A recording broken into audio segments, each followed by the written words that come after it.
Oke, kabajamtoota daawwattoota keenyaa nageenyi badhaadhaa harka fuunee akkam jirtu jechaa haadha qophii haaraa afaan Chaayiniisii hagam pronunciation yookiin sagaleessina kan jedhu qabadhee isin dhufeera. Haga xumura qophii kiyyaatti daawwadhaa. Chaayinaalii kiyya for haaraa taatan subscribe, like, share gochuudhaan nu jabeessaa.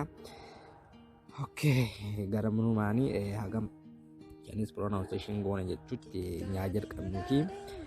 Chinese perfect pronunciation pinyin diraal jedha.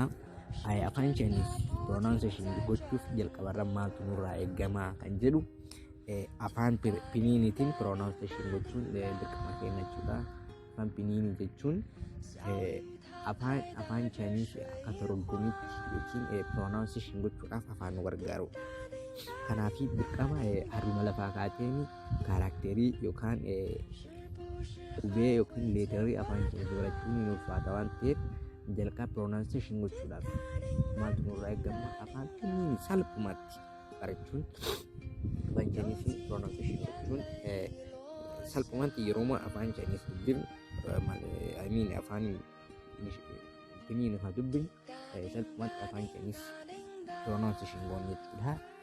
Okay, Chinese perfect pronunciation pinyin diraals.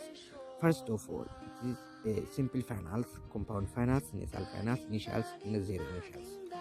Pinyin kana jechuun afaan Chinese kan pronounce gochuudhaaf wantoonni kunneen afaan nu barbaachisu kan as keessatti qoodamee jiru simple finaliin jira, compound jira, nasaliin jira, initial or zero initials jira. Tokkoffaa simple finaliin maalidha? Simple finals kan jennu a single vowel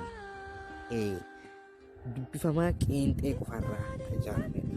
A single vowel fakkeenyaaf yeroo pronunciation goonu E, O, E, I, U, U jenneetiin dubbifna jechuudha. Kan itti aanu compound finalsidha. Kan qaraa keessa single vowelidha yookiin simple final jechuun singledha jenneera. Kan lammaffaa keessatti immoo compound jechuun waan dablii ta'u tokkotiis kan irraa ijaarame wantoota konsonantii vowelii lamaa fi lamaa ol kan irraa ijaarame. Okay, it is 2 or 3 vowels together bakka deebi'anii kan ijaaran jechuudha. Okay, pronounce yoggaa goonu I, A, O, Ya, Ye, Wa, Wo, Yue, Yao, Yo, Wai, We. Kan hal masalahkan pronunciation goona. Asirratti asii kaanee singilii ilaallee jirra. Singilii jechuun qeenxee maadablii hin qabne jechuudha. Singilii vowelsii irra kan uumamedha. Dabliin immoo compound akkuma dablii ta'e vowelsii lamaa fi isaa ol irraa kan ijaaramedha. Kan itti aanu nasal finals. Nasal kan jennuun vowel plus nasal consonant salphumatti pronunciation gooneetiin afaan Chinese barachuu dandeenya. Pronounce yeroo goonu kun an, in, yun, yen, yuen, wan,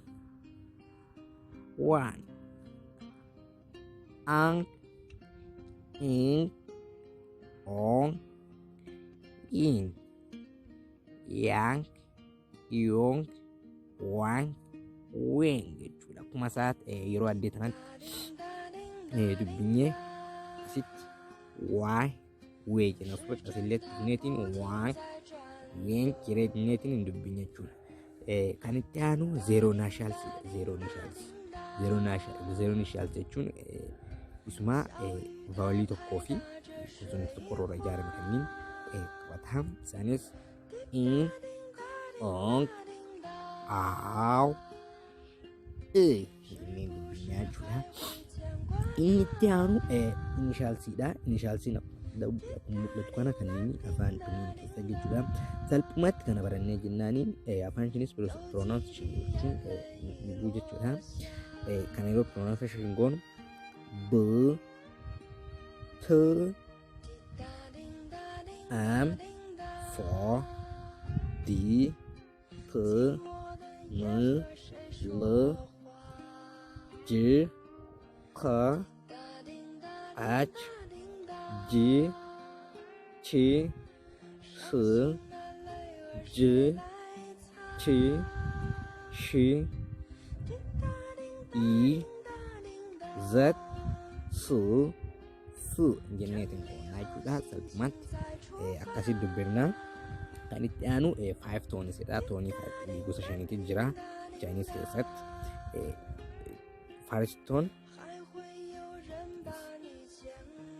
first toonidha jechuudha. Kan itti aanu immoo second toonidha. Kun ammoo sardiidha.